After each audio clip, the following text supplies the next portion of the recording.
IELTS writing এবং speaking স্টুডেন্টরা যে সকল গ্রামার মিস্টেক করে থাকে তার মধ্যে তারা সবচাইতে বেশি মিস্টেক করে আর্টিকেলে।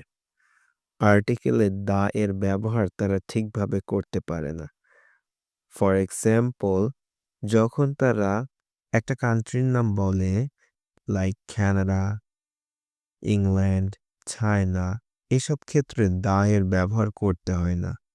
কিন্তু যখন তারা a group of street, a group of place, a group of countries নিয়ে কথা বলে like the United Kingdom, the United States, the Middle East, the Arab Emirates, এই সকল ক্ষেত্রে অবশ্যই দা এর ব্যবহার করতে হবে।